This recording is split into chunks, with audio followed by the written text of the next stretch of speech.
Bismillah, Assalamualaikum warahmatullahi wabarakatuh. Waalaikumsalam warahmatullahi wabarakatuh.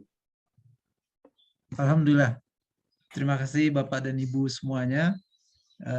Alhamdulillah dan mohon maaf karena hari ini kita sedikit istimewa ini karena kita mulainya terlambat 15 menit dan kita sapa pertama kali terlebih dahulu narasumber kita hari ini, Profesor Kudang Borosuminar. Sekalian cek sound, Prof. Apakah suaranya bisa terdengar? Silakan, Prof. Saya mendengar dengan baik. Assalamualaikum warahmatullahi wabarakatuh. Waalaikumsalam warahmatullahi wabarakatuh. Alhamdulillah, alhamdulillah. Mudah-mudahan teman-teman semuanya juga bisa mendengar dengan baik suara beliau. Bapak, Ibu semuanya, izin kita mulai saja karena sudah telat 15 menit kita mulai. Dan insya Allah pada pagi ini kita juga hadir di sini ya teman-teman dari P2SDM, banyak yang hadir di sini. Dan kebetulan Kepala P2SDM Bapak Dr. Amiruddin Saleh sedang ada tugas luar kota di Sekayu, di Palembang, di Musi ya, di Musi Banyuasin. Jadi oleh karena itu insya Allah pagi ini mohon berkenan Sekretaris P2SDM Bapak Warcito untuk membuka acara kita beberapa saat ke depan. Baik Bapak dan Ibu semua, jadi bagi teman-teman yang baru saja kali ini mungkin mengikuti agenda kita untuk OAC, bahwa OAC ini alhamdulillah sudah berjalan 30 kali, ini sudah yang ke-30 hari ini, dan pelaksananya adalah sekali 2 pekan. Jadi dalam tiap 2 pekan setiap hari Jumat dengan topik-topik yang kita sesuaikan dengan permintaan teman-teman semua ya. Jadi biasanya kita ambil tuh dari chat dan dari usulan-usulan melalui evaluasi. Baik Bapak dan Ibu, dan sekaligus bagi yang mengisi daftar hadir biasanya, nanti akan ada daftar hadirnya, nanti akan ada undangan premium ya, jadi akan ada undangan khusus untuk OAC berikutnya bagi yang mengisi daftar hadir. Baik, kita minta sebelum kita mulai, kita minta kepada Pak Warcito, Sekretaris P2SDM untuk menyapa peserta semuanya. Silakan Pak Warcito.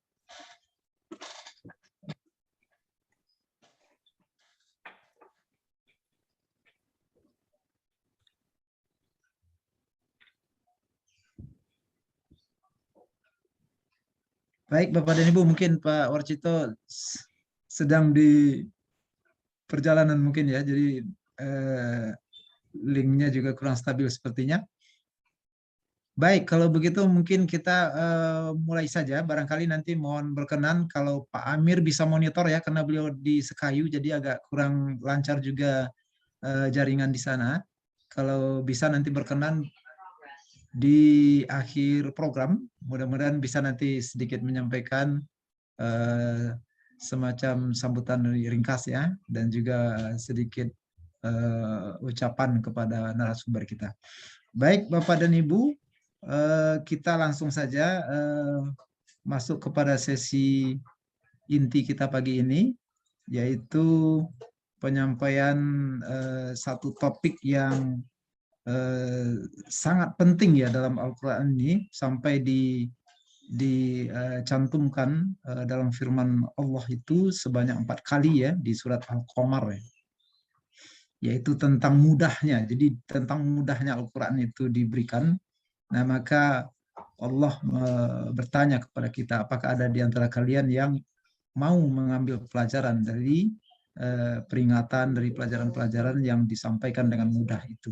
Baik Bapak dan Ibu, Prof. Kudang adalah tentunya beliau alumni IPB ya pada tahun 83, kemudian melanjutkan ke University of New Brunswick di Kanada pada tahun 89 dan lanjut S3-nya juga di sana.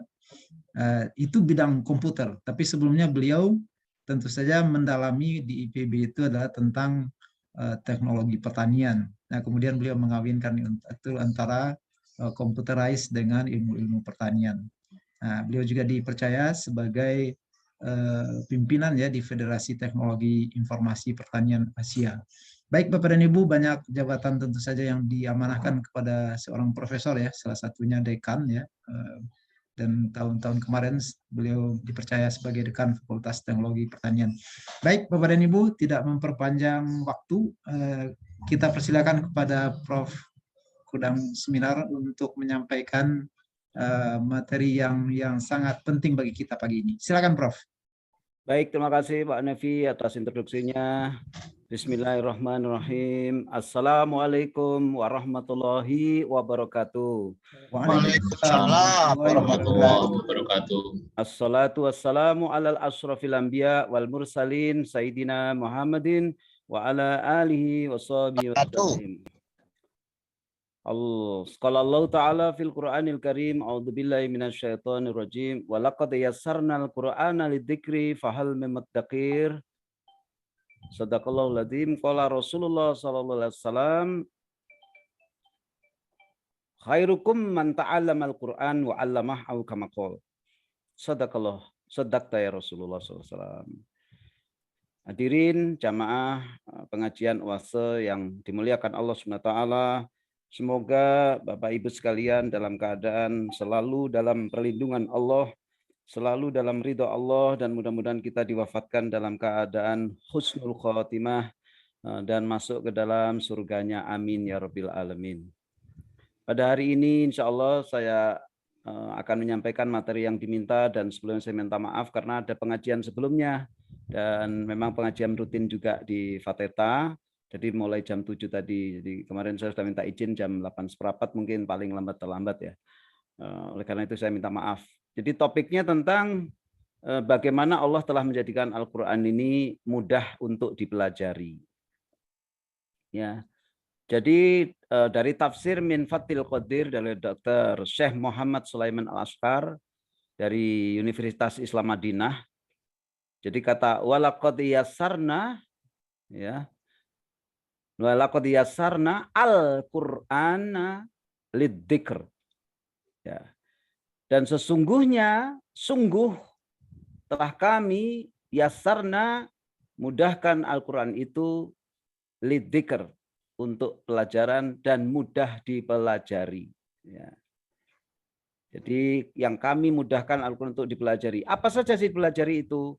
Dipelajari bacaannya, dihafal, difahami maknanya, diamalkan isinya, itu oleh Allah dibuat mudah.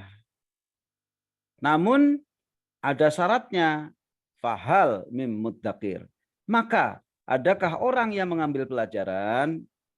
Nah, jadi begini, andai kata saya menyediakan suatu kurikulum yang mengatakan mudah, ini kurikulumnya enak, dibuat seefisien mungkin, se-user friendly mungkin, tapi pertanyaannya ada orang yang mau daftar enggak?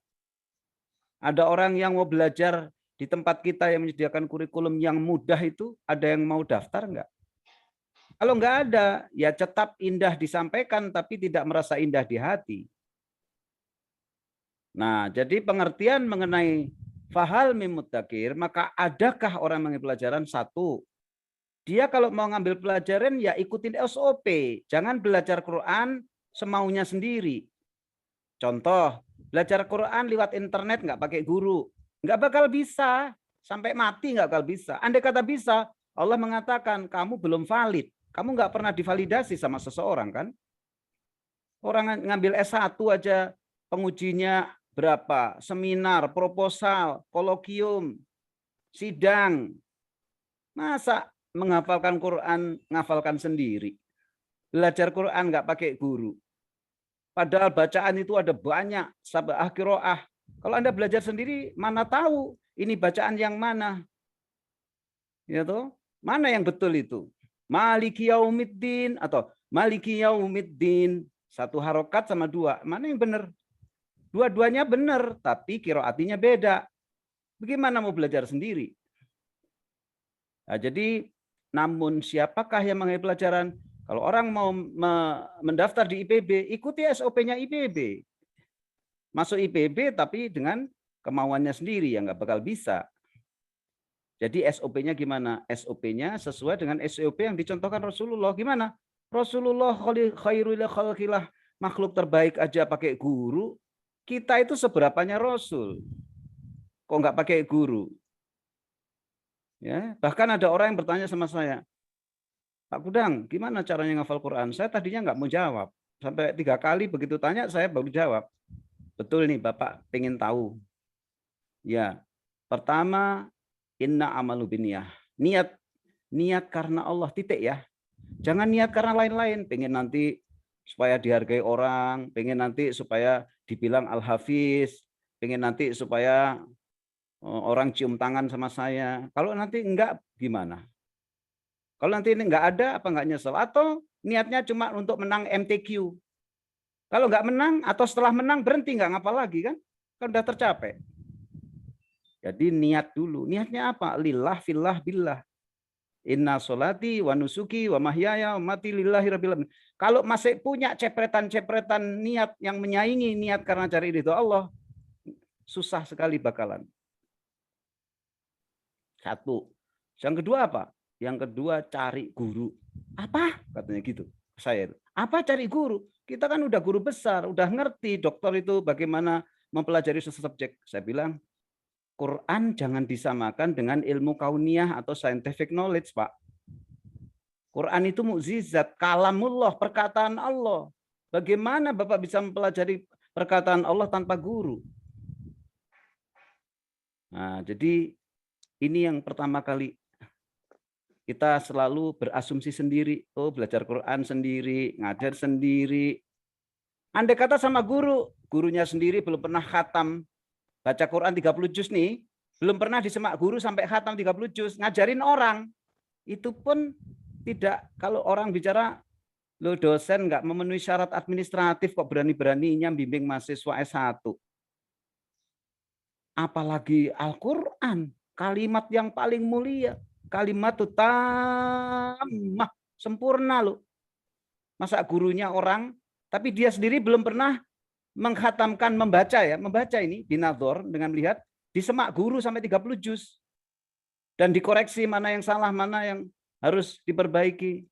Ngajarin orang, hati-hati. Jangan-jangan kesalahannya dipropagasikan kepada muridnya. Nah, jadi harus ngikutin SOP-nya Rasulullah. Kalau yang mau belajar membaca, belajarlah sama orang yang sudah membaca berguru. Jangan kepada orang yang bisa baca melalui internet. Ya istilahnya kalau orang lulus, ilmunya sama dengan seorang insinyur lulusan IPB misalnya. Tapi bedanya satunya berijazah, satu enggak. Gitu kan. Sekarang aja perguruan tinggi harus pakai akreditasi. Kalau nggak pakai akreditasi, walaupun perguruan tinggi nggak diakui, akreditasi pun kalau nilainya C masih banyak yang meragukan. Itu untuk urusan ilmu dunia ya, apalagi ilmu akhirat Al-Quran. Jadi nggak bisa kita samakan Quran dengan ilmu yang lain. Nah, jadi ikutin SP Rasulullah. Jadi cari guru. Yang ketiga, ikutin kurikulumnya guru. Guru bilang kamu datang seminggu minimal 2 kali, terserahlah hari apa. Ikutin. Gurunya bilang kamu 3 kali. Kalau di tempatnya Kudus tuh Kiai Harir yang muridnya orang hafiz-hafiz semua. Itu pokoknya gini, santri yang meninggal di sana itu disuruh 3 hari itu hafal 5 halaman. Quran Madinah ya, yang standar itu. 3 hari sudah hafal 5 halaman dan mereka itu menyodorkan hafalannya kepada kakak-kakaknya senior yang sudah menghafal, yang sudah selesai menghafal. Baru ke gurunya. Ya ikuti. Gitu. Jadi kalau punya guru ikuti. Banyak kan mahasiswa punya dosen nggak diikuti, ya nggak lulus kan? Apalagi Quran. Berarti apa? Kita harus khidmat, hormat sama guru yang kita sudah putuskan setelah ungduru, memperlihatkan lagi ngaji, masuk aja masuk. Siapa? Yang tak lagi ngaji, Mas. Ya.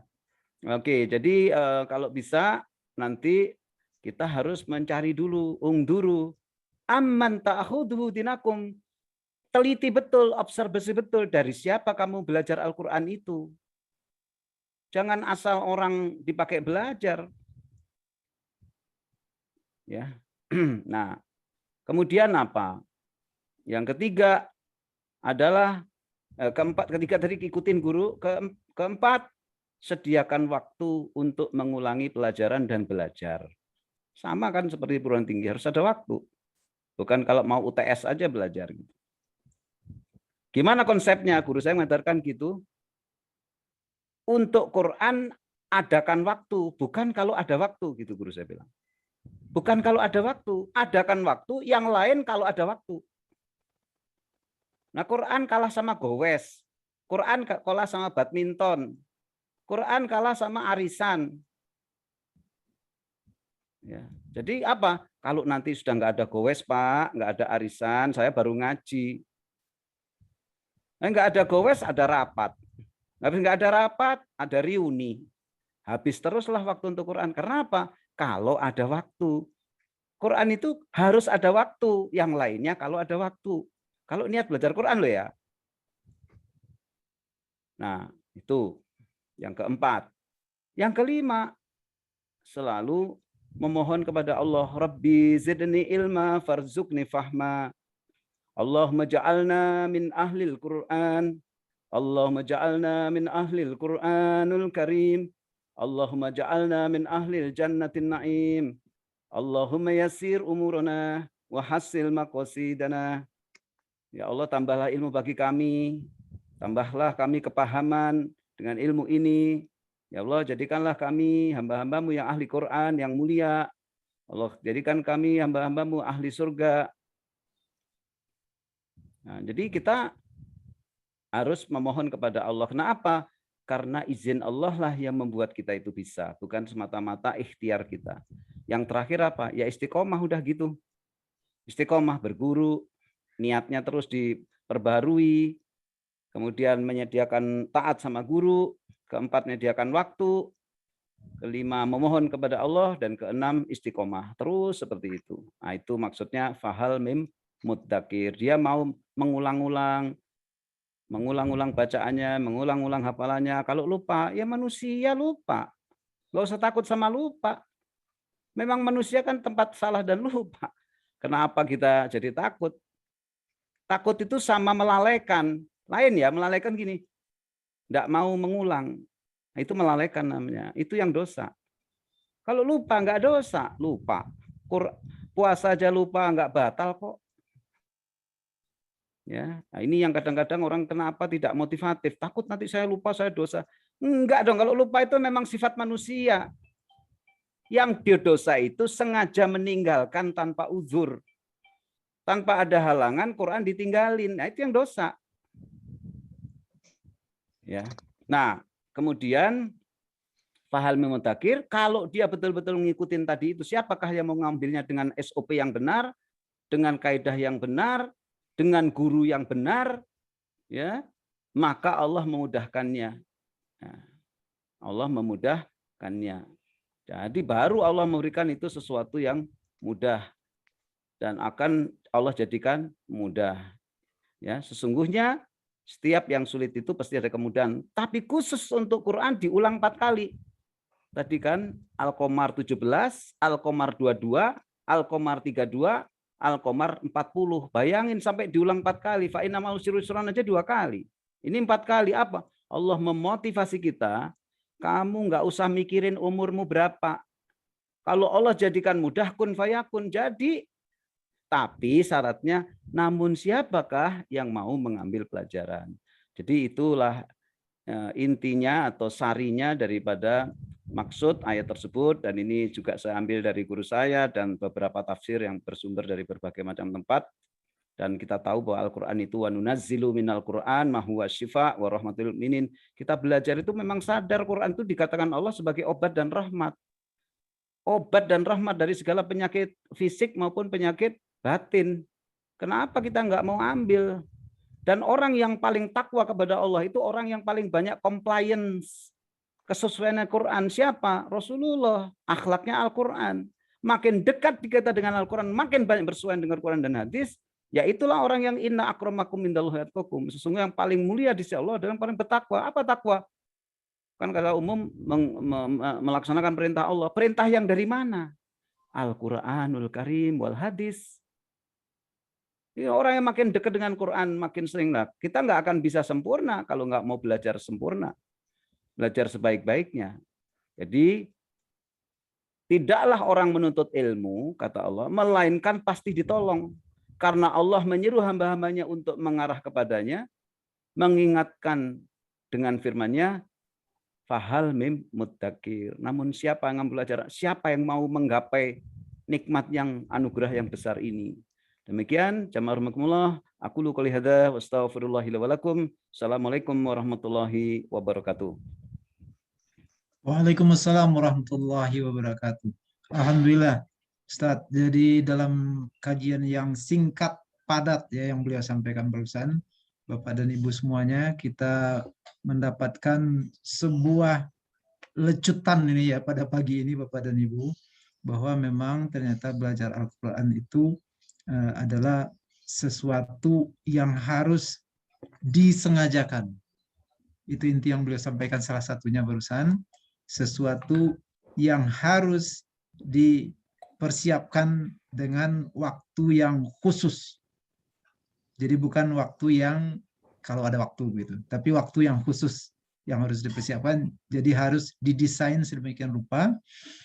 Apakah mungkin hari Minggu, apakah mungkin hari Sabtu, apakah hari libur, bahkan sebetulnya minimal setiap hari itu seorang muslim itu harus berinteraksi dengan Al-Quran. Baik sekadar membaca, lebih bagus lagi kalau bisa membaca terjemahnya, jauh lebih bagus lagi kalau sehari-hari itu kita juga mempersiapkan, meniatkan, menjadwalkan, membaca. Mungkin tafsirnya hanya 1 lembar gitu ya. Tafsir Ibnu Katsir itu misalkan ya Ustaz ya, itu ada sekitar 9 buku ya tafsir Ibnu Katsir itu ya. Ya, ada yang 4 buku juga. Ya, jadi kalau itu dibaca mungkin sehari selembar, 2 lembar, 3 lembar, mungkin itu yang beliau maksud salah satunya barusan pada tips ke-6 ya, yaitu istiqomah. Tips ke-6 itu adalah istiqomah. Jadi istiqomah itu prinsipnya sedikit, tidak memberatkan, yang penting terus-menerus. Baik Bapak dan Ibu semua, ini ada 6 tips barusan beliau sampaikan ya. Satu yang sangat penting bagi setiap muslim, bahwa orang yang paling mulia di sisi Allah itu adalah yang paling bertakwa. Bagaimana yang bertakwa itu? Pasti yang belajar. Karena tidak mungkin orang bisa bertakwa tanpa mengetahui bagaimana caranya takwa itu. Nah, itulah yang dipelajari dalam Al-Quran. Nah, 6 tips yang beliau sampaikan tadi, yaitu yang pertama niat yang lurus karena Allah. Yang kedua harus dibimbing guru, karena apa yang kita pelajari itu itulah agama. Jadi untuk lurus dalam agama itu harus ada gurunya begitu ya tadi ya. Nah, yang ketiga ikuti kurikulum yang ditetapkan guru. Yang keempat menyediakan waktu secara khusus. Nah, yang kelima berdoa kepada Allah untuk kemudahan kita. Yang keenam istiqomah. Baik Bapak dan Ibu, jika ada yang ingin bertanya, ini saya bacakan saja Ustadz yang dari chat dulu saja saya bacakan supaya hemat waktu. Datang dari Ibu Pigo Selfie bertanya, bagaimana memilih guru dan kurikulum yang tepat dan baik sehingga Allah memudahkan Al-Quran untuk dipelajari dan dipahami. Nah, silakan Ustadz. Baik, terima kasih Pak Yanafi atas kesimpulannya yang bagus tadi. Terima kasih juga kepada penanya pada hari ini. Jadi mencari guru, pertama carilah ke orang-orang yang memang sudah tampak ya ilmu Qur'annya bagus, akhlaknya bagus, nanya dari mana belajar Quran. Kan sama ya kalau di perguruan tinggi cari pembimbing, dia tanya kakak kelasnya, gimana ya pengalaman, kalau Pak ini gimana ya, kalau Pak ini, nah begitu. Kan perintahnya ungduru, perhatikan ya, perhatikan. Sederhananya begini, kalau kita bisa tahu bahwa guru itu mempunyai suatu tempat atau majelis ya, majelis Quran ya, atau apalagi sudah punya madrasah dan dia punya silsilah guru, itu insya Allah bagus. Tapi itu baru satu tanda. Yang kedua adalah akhlak. Kalau bisa mengobserv akhlak, akhlaknya kompatibel nggak sama Quran. Nah, ya. Kalau akhlaknya nggak kompatibel sama Quran, ya mungkin nggak bagus juga sebagai guru. Contoh, banyak dulu yang belajar di McGill, dari IN Surabaya ke McGill. Saya bilang, kenapa belajar agama ke McGill? Saya bilang gitu. Ya kita belajar apa itu Kapita Selekta, Pak Perbandingan, yang ngajar siapa? Profesor-profesor Muslim bukan. Apapun mereka menyanjung Nabi Muhammad, saya bilang, tapi mereka kan enggak masuk agama Islam. Bagaimana Anda bisa lebih percaya dari mereka? Jadi juga mencari guru juga yang harus akhlaknya bagus. Dan guru yang akhlaknya bagus itu pertama apa? Guru itu selalu tawadhu. Dia akan memotivasi seseorang yang ingin belajar kepadanya untuk belajar, walaupun mungkin dengan isyarat-isyarat yang kita disuruh memperhatikan betul, ya, sediain waktu ya, dan sebagainya begitu. Jadi memang perintahnya kan ungduru, ya, perhatikan, observasi, amman ta'khudhu, dari siapa kamu itu mengambil, ya, amman ta'khudhu dinakum, agamamu, salah satunya Al-Qur'an. Nah, jadi kita harus perhatikan, tanya sana sini, lihat dan sebagainya sampai ketemu. Yang ketiga, yang kalau bisa yang paling enteng. Gimana? Kalau ada di dekat rumahnya, kemudian ada juga yang sama lebih jauh, cari yang dekat supaya apa? Istiqomah, yang keenam tadi kan. Nah, jadi yang istiqomah. Terus ditanya, Pak, kalau ada tapi jauh dan kita bisanya cuma lewat WA atau lewat Zoom, ada syaratnya, boleh. Tapi itu betul-betul tidak pernah bisa bertemu dan berjauhan, tidak ada lagi guru yang memungkinkan dia untuk belajar dengan nyaman, sehingga dia belajar di situ asal gurunya boleh, ridho. Tapi pertemuan pertama ketika kita mau ngaji binador misalnya, dengan membaca, itu harus tatap muka dulu.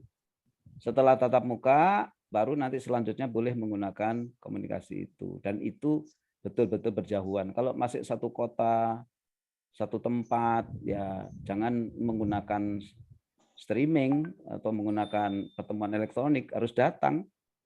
Karena apa? Karena orang belajar Quran itu kan harus tahu makhraj, bentuk makhrajnya. Idza jaa nasrullahi wal fath.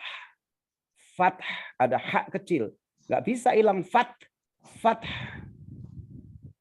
Idza zulzilatil ardu zilzalaha. Kan gurunya ngelihat tuh. Makrotnya benar enggak? Ya. Ada yang yuljilati. Tiap baca za itu mendekati y, yuljilati. Nah, kenapa salah makrot? Karena makrotnya gigi tertutup, lidahnya di antara dua gigi dari dalam itu. Za, enggak mungkin salah. Za, zulzilati. Kalau lidahnya keluar, pasti bukan za, keluarnya tha. Tha. Nah, disitulah maka belum lagi nanti gangguan sinyal, suaranya delay. Nah, sering sekali banyak ketidaksempurnaannya. Ya, jadi alhamdulillah yang ngaji di rumah saya itu, saya kan tiap hari ada pengajian Quran. Itu ada yang dari Jakarta, mereka datang langsung. Dari Jakarta, dari Cibubur juga datang langsung kemari. Gitu. Nah, kalau bisa sih sebaiknya kita datang secara fisik, bukan belajar lewat WA. Kecuali tadi itu ada udzur. Jadi begitu saja, kita cari 3 tadi ya. 1, memang mempunyai silsilah guru Quran, kita tanya kepada santri-santrinya atau mantan muridnya yang baik-baik. Kedua, lihat akhlaknya bersesuaian apa enggak. Ketiga adalah yang paling mudah untuk kita belajar. Pertama jaraknya, ya, dan sebagainya. Saya kira itu. Terima kasih, Pak. Baik, terima kasih Ustadz atas penjelasan dari pertanyaan barusan itu.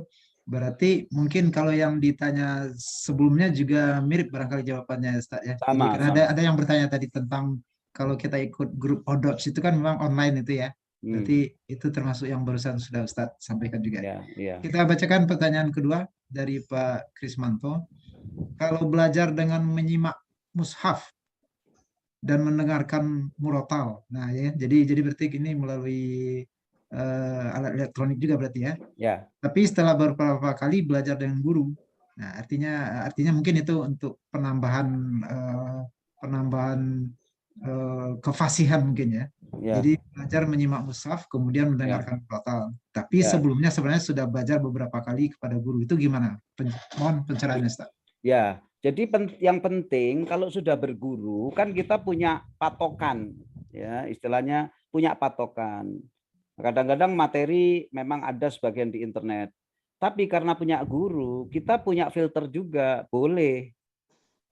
Gitu. Tapi kalau tanpa guru, rely only on internet things, nah kita nggak tahu mana yang pas, mana yang nggak. Internet tuh bisa kata-katanya macam-macam bernuansa Islam, tapi isinya banyak yang bertentangan juga. Bagaimana kita tahu bertentangan? Ya kalau kita berguru lah. Gitu ya. Ya, jadi sama aja orang begini, kira-kira gini Pak Yanevi, ada orang dia belajar semua kurikulumnya salah satu program studi di kita, dia belajar, dia tahu apa kurikulumnya, textbook yang pakai, dia belajar sendiri, saya nggak mau sekolah dah. Terus dia bilang, saya sudah khatam tuh, sama dengan saya belajar sekian 8 semester.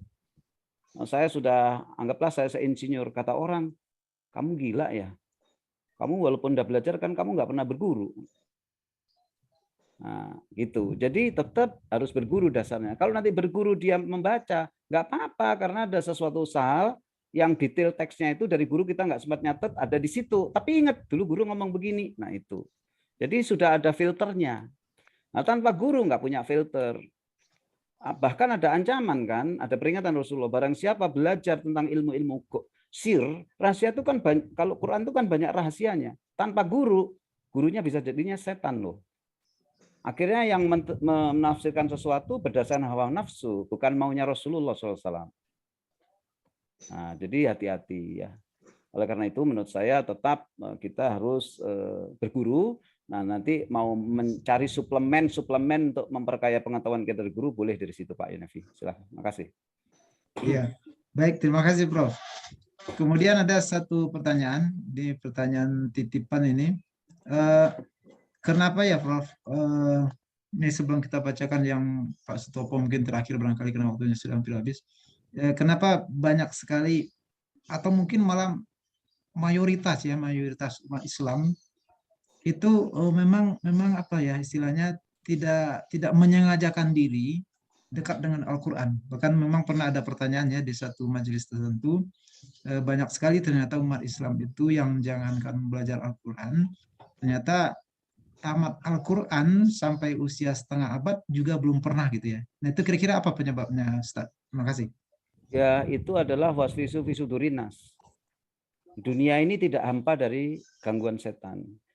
Karena Quran itu adalah pahala tertinggi. Menemani kita di dunia, menemani kita di alam kubur, menemani kita di dalam sidang mahsyar, menemani kita sampai masuk surga. Dikatakan, masuklah ke surga yang lebih tinggi sebanyak ayat yang kamu sudah baca. Kamu hafalin. Bayangin.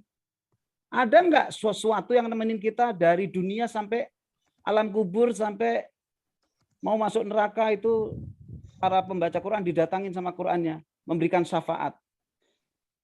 Jadi gimana? Setan tahu kalau orang megang Quran, apalagi ngapal Quran, enak banget orang itu. Bisa-bisa dia surganya sama dengan Rasul, hafal 30 juz. Nah, karena dia pahalanya tertinggi, setannya harus menggoda dengan yang tertinggi. Gimana caranya? Yaitu tadi, dialihkan kita sehingga lebih banyak buat kita, hati kita lebih senang ngurusin yang lain daripada ngurusin Quran. Jadi setan memalingkan sesuatu yang membuat kita lebih tertarik kepada yang lain yang justru lebih rendah. Makanya Allah berfirman, wala tastaru bi ayati samanan qalila. Jangan kamu tukar Quran yang mulia ini dengan harga murahan. Apa itu? Dunia. Contoh yang paling sederhana. Menyampaikan kebenaran, dia nggak berani disimpan. Kenapa? Takut ntar nggak jadi dipilih jadi ini. Takut ntar saya diturunin jabatan saya. Kan berarti dia lebih mementingkan jabatan dunianya sama nilai Qur'annya. Nah setan nggak suka sama yang begini. Pasti digoda dengan setinggi-tingginya. Godaan paling ringan tuh cuma begini. Ntar sholatnya ntar aja itu paling ringan. Tingkatnya kopral jin yang setan yang goda. Tapi kalau sudah untuk menangkap Quran, tingkatnya semua tingkat ikut gotong royong. Menyerang kita semua. Males, kena ngantuk. Dibuat banyak kesibukan. Dibuat reason yang memang logis. Wah Pak saya hari ini pertemuan, besok lagi kita ada jadwal rutin arisan, besok lagi begini, besok lagi begini. Ya memang finally you are disturbed to be not having time for Quran. Itu aja. Padahal kita adalah khalifah. Pengelola tertinggi yang punya kewenangan tertinggi. Makhluk tertinggi. Malaikat aja nggak bisa masuk Sidratul Muntaha. Hanya Nabi Muhammad. Kenapa? Dia bilang saya terbakar kalau ikut. Jadi manusia itu derajatnya tertinggi. Jadi gimana setan? Dia punya misi sebanyak-banyak. Kan sifat hasad setan tuh, sifat hasad pertama yang terjadi di langit adalah setan, yang di dunia adalah Qabil. Setan mengatakan, aku nggak mau suruh ngasih hormat. Aku terbuat dari api, dia terbuat dari tanah. Dan aku sudah lama menjadi penasihat malaikat, tahu-tahu datang diciptakan khalifah. Itulah sifat hasad. Sifat hasad di dunia pertama kali ya Qabil. Qabil nggak senang bahwa Habil akan mendapatkan suatu pengorbanannya lebih baik, calon istrinya lebih cantik. Akhirnya apa? Dengki itu. Mudah banget saudara kandung dibunuhnya. Jadi ya setan punya sifat hasad yang kayak gitu. Kita dialih-alihkan lah, dicari alasan begini, begitu. Tadinya ada yang pengen nantilah kalau saya sudah selesai ini kenaikan pangkat saya mau khusus Pak. Begitu naik pangkat, setan alihin lagi dengan kesibukan yang lain. Ya nggak belajar juga akhirnya. Apa artinya? Fahal mudakir. Kan kita nggak tahu kapan umur kita mati. Maksudnya mulai sekarang juga, jangan nanti. Ya, itu maksudnya. Jadi kita harus betul-betul mengambil opportunity ini sebagai the most perfect golden opportunity. Dan kata setan, ini sesuatu yang menakutkan kita. Dan dia akan buat supaya kita lengah di situ. Jadi waswisu fi sudurin nas minal jinnati wan nas, bisa dalam bentuk manusia, bisa dalam bentuk jin yang menjadi dan setan langsung yang menggoda itu. Jadi itu Pak sebetulnya alihannya, arah-arahnya ke sana. Kalau kita bisa melawan itu, insya Allah dengan bergotong royong, berguru, ikutin guru, ya insya Allah wa ta'awanu ala birri wat taqwa menguatkan kita. Begitu Pak Yanevi. Baik Ustadz, alhamdulillah ya. Jadi luar biasa ya apa namanya ya. Intinya kita dapat ya, intinya apa yang boleh sampaikan kita dapat kenapa manusia Muslim itu jauh dari Al-Quran. Baik, mungkin satu lagi masih ada waktu nih, satu pertanyaan terakhir mungkin nih dari Pak Sutopo ya. Jadi beliau sudah belajar dulu tentang makhraj di Jawa, kemudian merantau ke Bogor, ternyata beda makhrajnya dengan Ustadz yang sebelumnya. Nah pertanyaannya, yang mana nih Ustadz yang kita pegang terus begitu nih, kira-kira pertanyaannya begitu, saya ringkas nih. Silakan Ustadz. Ya, jadi makhraj ini juga masalah ada kaitannya dengan makhraj dan sab'ah qiraah. Makanya kalau belajar Quran itu tuntasin dulu dengan satu guru. Seperti guru saya, dia kasih tahu Pak Godang, qiraati saya adalah ini. Cara bacanya begini. Jadi kalau misalnya contoh nih, kan orang baca, jadi di dalam bacaan qiraati beliau itu Imam Hafiz ya, qiraati Imam Hafiz. Nah, itu beliau selalu mengajarkan tidak ada huruf yang hilang. Contoh, orang biasanya wal as. Nah, cuman as. Kalau di kami wal asr mesti ada. Nah, karena kita mengikuti kaidah qiraati di beliau, ya berarti kalau kita menghilangkan roknya sama aja korupsi dong. Korupsi satu huruf. Wal asr innal insana lafi khusr. Ya. Idza jaa nasrullahi wal fath. Hak kecilnya itu fath. Enggak ada yang hilang. Nah, kata guru saya, kalau kamu mau belajar qiraati lain, tuntasin dulu qiraati ini dengan sampai selesai, baru kamu boleh belajar qiraati lain. Jangan belajar campuran. Jadi nanti bingung kita. Contoh nih ya Pak, salah satu qiraatinya ya. Ghairil maghdubi alaihim waladdallin. Pasti kita dengar imam gitu, astagfirullah, subhanallah. Padahal dia betul, dia pakai qiraati lain karena kita nggak hafal, kita salahin. Jangankan itu, dua sahabat di zaman Rasulullah baca, dikoreksi teman-teman. Kok begitu bacaanmu? Kalau kamu gimana begitu? Enggak begitu. Akhirnya karena ada Rasulullah mereka datang. Iqra, sodakta, kata Rasulullah. Satu lagi iqra, sodakta, dua-duanya benar. Nah, sab'ah qiraah itu namanya ada rawi, ada riwayat. Nanti ada lagi subnya. Jadi total sebetulnya dari 7 itu ada 2 rawi, nanti ada lagi yang lain lagi sampai 14. Jadi 14 itu bisa beda-beda Pak. Makanya harus berguru. Kalau nggak berguru, kita sama aja gini nanti berfikih wudunya Imam Syafi'i. Puasanya atau haidnya, wudunya pakai Imam Hanafi. Nggak karu-karuan akhirnya. Jadi belajarlah sampai tuntas. nanti belajar lagi yang lain sampai tuntas. Sehingga apa? Kita menjadi suplemen, bukan menjadi kontradiksi. Kenapa? Karena nggak ngerti, nggak tuntas, akhirnya seperti kontradiksi. Tapi kalau belajarnya tuntas, satu guru, satu qiraati sampai selesai. Kalau mau nambah lagi, guru qiraati lain, kalau mau ngafalin itu. Guru saya aja belajar qiraati dari satu guru, Kiai Harir. Itu biasanya ada lulusan yang setelah qiraah itu 15, beliau itu 9 saudara. Hafal semua Quran, tapi yang hafal 7 bacaan yang guru saya itu putra ketiga. Lainnya enggak, cuma satu qiraati, termasuk saya hanya satu qiraati. Begitu Pak Hanifi. Jadi itu mungkin salah satu kalau kita jauh, harusnya bilang sama gurunya, sudah tuntas enggak dulu belajar Quran 30 juz sama gurunya. Udah tuntas, di sini baru memang mau belajar, ya pelajari itu baru, tapi harus tahu perbedaannya, tetap di preserve tuh perbedaannya. Oh, qiraati ini maksudnya ini. Contoh ya, mu'minina wal mu'minat. Karena ada yang kayak ada S-nya kan, mu'minat. Lalu guru saya enggak ada, mu'minat. Wal mu'minina wal mu'minat. Itu sebetulnya karena ada hames. Mengucapkan tak itu hames, udara harus keluar. Tapi ada yang kebanyakan, makrotnya jadi beda, mu'minat. Nah, hames maksudnya ada udara keluar. Kalau Iqra bismi rabbikal ladzi khalaq, enggak ada udara keluar. Enggak ada. Tapi kalau tak ada udara keluar, tapi enggak sampai mu'minat. Gitu ya. Nah, itu contohnya kurang lebih gambarannya. Mudah-mudahan ini memberikan suatu motivasi baru dalam belajar Al-Qur'an supaya tidak terombang-ambing dan akhirnya bingung enggak karu-karuan. Demikian Pak Hanifi. Baik, terima kasih Ustadz Kudang ya. Jadi saya baca satu chat ini ya di sini ya dari Pak Agung ya, sedih masih sibuk dan belum bisa belajar Al-Quran.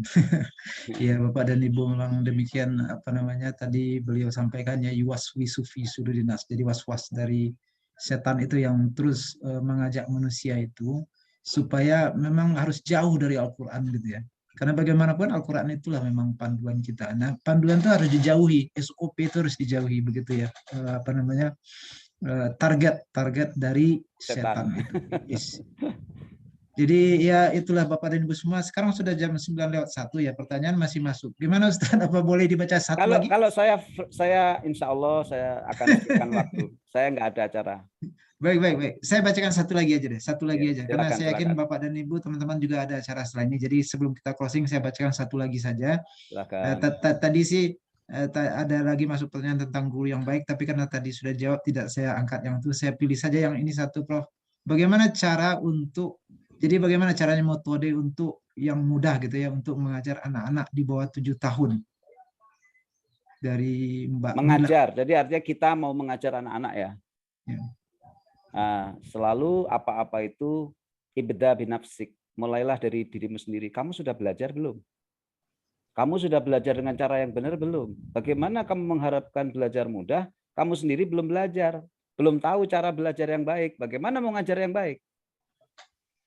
Nah, itu satu. Yang kedua, bahwa mengajarkan Quran itu ada adabnya. Adabnya apa? Dia mengingat pesan-pesan gurunya. Nggak boleh merasa dia yang bisa. Itu semua adalah hada min fadli rabbi. Itu semua adalah karunia Allah. Bukan karena kita pandai, kita hebat. Itu karena Allah izinin kita bisa ngafal. Kita diizinin bisa belajar dengan ditemukan guru yang amanah. Nah, yang ketiga, mengajarkan akhlak sama anak didik. Akhlak gimana? Tertib, belajar makhraj. Jadi kebetulan di kompleks saya ini ada seorang guru Quran namanya Ibu Betty. Anak-anak itu bacaannya bagus-bagus semua dan dia sabar. Kadang-kadang seenaknya sendiri. Bu, lagi disuruh baca nggak inget, dia pintar kali. Bu, ini perlu sambil ketuk-ketuk. Saya lapar, Bu, pulang dulu izin gurunya. Benar kamu lapar ya? Benar ya? Benar, pulang. Jadi memang kita harus ada kesabaran ya di dalam belajar. Tapi ibda binafsik. Mau ngajar kita sendiri nggak belajar ya, percuma. Mau memberi contoh pengajaran kita sendiri nggak ngikutin contoh pengajarannya Rasulullah. Apa-apa yang tidak mengikuti SOP-nya Rasulullah nggak bakal jadi. Itu aja dah. Itu kita dalam standar-standar manapun praktek-praktek bisnis kan harus ada SOP. The best practice itu harus ada. Kalau tidak diikuti ya pasti ada resiko. Nah, sama dengan Quran gitu. Kira-kira gitu Pak Hanifi ya. Baik, terima kasih Ustaz. Saya kira kita cukupkan sampai di situ. Pertanyaan masih masuk, tapi saya yakin Bapak dan Ibu teman-teman juga ada agenda setelah ini sesuai dengan jadwal kita hanya sampai jam 9 dan sekarang sudah lewat 4 menit. Jadi Bapak dan Ibu, untuk OASI 30 kita cukupkan sampai di sini. Saya bacakan sedikit saja ini poin ya, poin yang banyak sekali poin-poin penting hari ini, tapi saya bacakan satu saja yang tadi sepertinya sangat kita butuhkan, bahwa Al-Quran itu adalah teman setia kita di dunia. Dia menemani kita di alam kubur. Dia akan mengangkat kita ketika kita butuh sekali bantuan di akhirat, yaitu dengan cara diberinya kita syafaat ya. Jadi salah satu syafaatnya itu melalui Al-Quran, dan kemudian Al-Quran itu menemani kita di surga. Jadi akan ditentukan level mana yang akan ditempati seseorang dengan akhir bacaan Al-Qur'annya. Jadi Bapak dan Ibu semuanya, begitu hebatnya ya Al-Qur'an ini, dan karena itulah kita tadi yuwaswisufi itu ya, jadi was-was setan itu begitu hebat juga untuk menghalangi kita dari belajar Al-Qur'an. Maka Bapak dan Ibu yang bisa kita lakukan mungkin ya apa yang disampaikan oleh Ustaz barusan, bahwa mulai dari sekarang begitu ya. Jadi seberapa kita bisa istiqomah tadi itu kita coba mulai hari ini ya. Kalau biasanya sudah, ya alhamdulillah tinggal meneruskan, atau mungkin ingin meningkatkan kualitasnya, karena apa yang disampaikan Ustadz barusan itu adalah salah satu tahap belajar Al-Quran, yaitu belajar Al-Qurannya itu sendiri, huruf-hurufnya itu sendiri. Kalau mau belajar lebih lanjut, tadi beliau sampaikan ya akan belajar hafalannya, akan belajar tentang tafsir. Ya. Itu level berikutnya lagi Bapak dan Ibu semuanya. Nah, kemudian apa yang beliau contohkan ya memang luar biasa Bapak dan Ibu. Pak Prof. Kudang ini beliau mulai belajar menghafal Al-Quran itu pada umur 40 tahun. Jadi alhamdulillah 36, Pak. 36 membaca. 36 ya? 40-nya mulai menghafal. Nah, 40-nya mulai menghafal. Ya. Terus sudah hafalnya tuh umur berapa, Ustaz? Hampir 10 tahun. Hampir 10 tahun. Ya, hampir 10 tahun. Tapi dibanding kita yang sekarang umur 60, 56, 57, tapi belum mulai. Makanya tadi satu hal yang sangat bagus beliau sampaikan tadi itu, bahwa mulai dari sekarang, berarti mulai hari ini. Jadi kita tetapkanlah ya, tetapkan apakah belajar, atau minimal mungkin mulainya dengan yang soft-soft dulu, belajar membaca setiap hari ya. Jadi setiap hari kita tidak boleh lepas dari Al-Quran itu. Baik Bapak dan Ibu, itu saja mungkin kajian kita pagi ini. Mudah-mudahan kita bertemu di kajian yang ke-31, OASI 31 nantinya 2 pekan ke depan.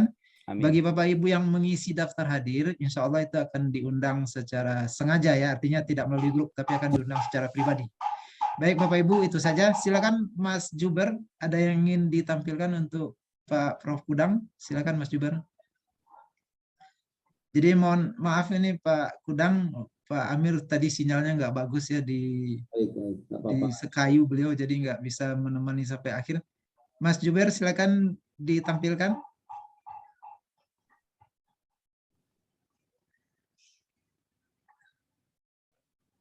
Pak Juber. Silakan ditampilkan yang untuk Prof. Kudang.